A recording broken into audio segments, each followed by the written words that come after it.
Is there anything that comes to mind for you that you believe about marketing or brand that most other people would disagree with? Yeah, it's a good question. That's a like a Peter Thiel question in reverse. I think that I know that many executives that don't understand marketing would disagree with the idea that marketing's sole function is to generate demand. Oftentimes, I work with executive teams and we talk about, what's our paid ad strategy doing effectively? And they don't really grasp the idea that marketing is essentially a funnel. Marketing and sales is a funnel. And at the top of that funnel is awareness, like ensuring as many people know about your brand as possible. That's a portion of the marketing responsibility. Most executives that don't do marketing, they look at the bottom of the funnel and they say, we spent X here, how much do we get back? And that really simplistic thinking keeps them from growing a brand effectively over time, because not every time you interact with your customer are they ready to buy. Yeah. Right. And I think most executives that don't do marketing, and some that do, they just assume that as soon as you reach a new person, they immediately take their wallet out. And what I often say with clients is like, you are attempting to build a meaningful relationship with that person. And if you and I are building a meaningful relationship together, you wouldn't immediately say like, hey, give me all the money in your pocket. Yeah. We'd come to become friends over a year. And then eventually you'd be like, I would ask. I need a loan. No. And I'd go, oh, okay, fine. And so it takes time to build that trust. It takes a long time to build trust. And also, marketing is not a silver bullet. I jokingly say, but I'm half serious, that marketing is the tool that fixes bad product. And the better the product you have, the less you need to rely on marketing as a function of driving sales. And so if you simply focused as intently as possible on making a remarkable product, you would not require a vast sum of money to market it, because people would just be like, this is the best thing ever. I'm going to tell 10 people about it. And so I guess I'm sort of answering your question here, but not totally. Yeah. Just this idea that marketing doesn't it's not an immediate demand generation tool. It's a relationship building tool more than anything else. Mm-hmm. And that's often lost on people because they want to see return on investment immediately. Yeah. How do you, obviously there's maybe certain marketing campaigns or efforts that are like, this is something that is a direct sell that you're running that should convert versus how do you actually talk to people about putting more money and effort into, and maybe it's even the question between what efforts are actually like brand value building versus marketing for the sake of sales. Yeah, perfect. I'm living that right now. We just came out of Black Friday, Cyber Monday, and I wish everybody understood that every time you put something on sale, you take a little bit of money out of your bank account from your brand's perspective. Every sale is discounting the company that you've built. And if you can build a company with a sales engine that does not require discounting, you've built a really remarkable thing. And so I'm trying to make a good example out of a brand of some kind. Nike was really good at this for a long time, and that they'd work with a young athlete to try to grow their capabilities in that sport. They did so before they put the shoes on them, because they wanted to ensure that kid had a really long, successful, fruitful career in their particular discipline. And that's doing things for the right reason, is investing in the growth of that individual versus trying to immediately capitalize on them as an exposure tool. Red Bull does this really well as well, specialized in a number of other brands. And I think that, a lot of companies these days that really worry me are those whose marketing department ladders up or has a dotted line to revenue, because that essentially just ensures that the revenue team is going to drive marketing to pull any lever they can to drive sales. Whereas companies, to use Red Bull again as an example, the marketing department is so far disconnected from the people that actually drive volume sales. They support one another, but the decision to have Felix Baumgartner jump out of a hot air balloon in outer space in 2012 was completely disconnected from the idea of selling another can at 7-Eleven. It was just a great idea, and it broke YouTube, right?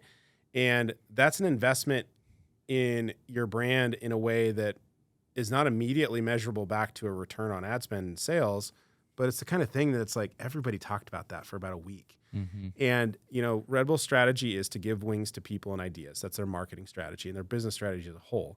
And I would encourage anyone who runs a company here, if you run marketing or not, having a clearly defined strategy that is actionable, that everyone in your company can run an idea through, is a really good way to actually ensure, if it's a good strategy, that marketing is not completely beholden to sales all the time. So giving wings to people and ideas is this concept of like, this athlete came into the headquarters office and said, I want to go to the edge of outer space and jump out of a hot air balloon, and I'm probably going to die. And they go, how much is it going to cost? And they go, you got a deal. But I mean, they ran it through this filter that was not directly connected to revenue. And they have a really unfair competitive advantage because they have such great profit margin. But I think that any company should be thinking about, what is the quality of the product we make? How much better can we make it? And then how can we personify our brand as best as possible so people are compelled to be a part of it, versus let's make an acceptable product and then let's put a bunch of money behind marketing to drive volume sales through discounts and blah, blah, blah, blah, blah. That's not a way to build a sustainable brand long term. Yeah. Did I answer your question? I actually don't even know where I started there. It was great. Yes. Okay. A little rambly. Sorry. No, it's good. I want to go back now to the smaller companies. Mm-hmm.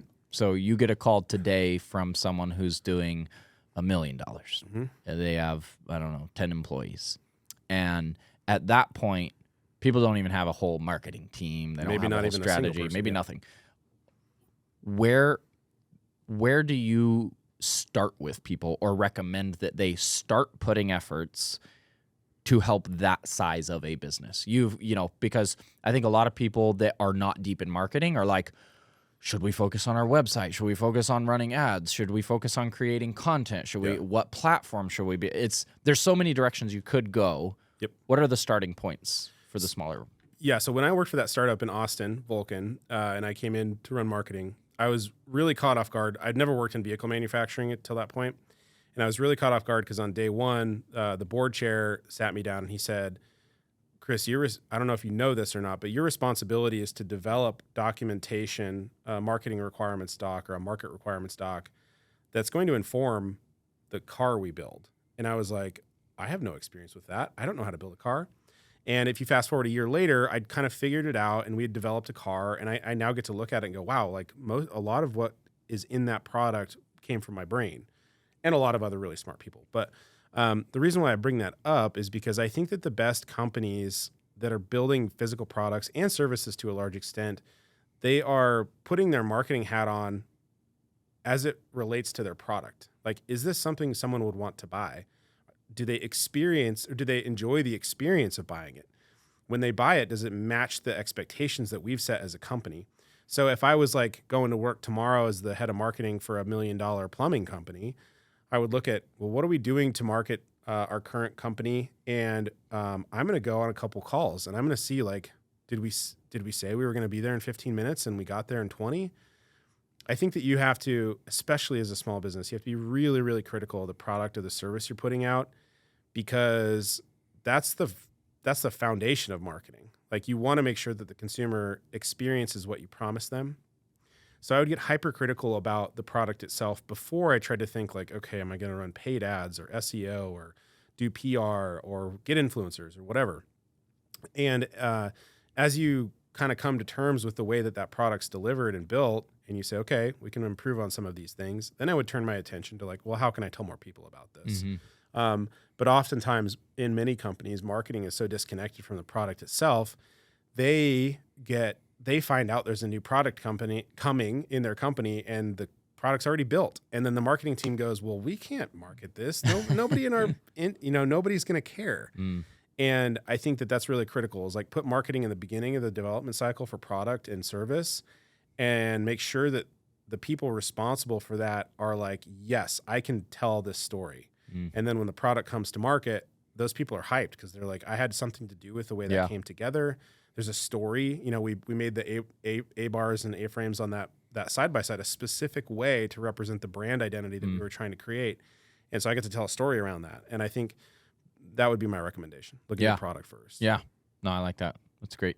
I think a lot of people that don't understand how integral marketing can be even to the product go straight for the like, what should we be posting? Yeah, that's right. It's like, I liked your point about even like, what are your promises you're making to your customers and you're fulfilling that properly? Yeah. Like, because I think especially in those earlier phases, you will benefit more from cleaning up those processes and getting a good referral and having good word of mouth than you will from going straight to anything else if those pieces are disconnected. Yeah, there's an old marketing kind of tactic that you take. It's called a product promise, and it's an internal statement that, and sometimes you externalize it, but it's essentially just a statement that confirms what you're attempting to promise to your consumer once they acquire the good or service that you offer.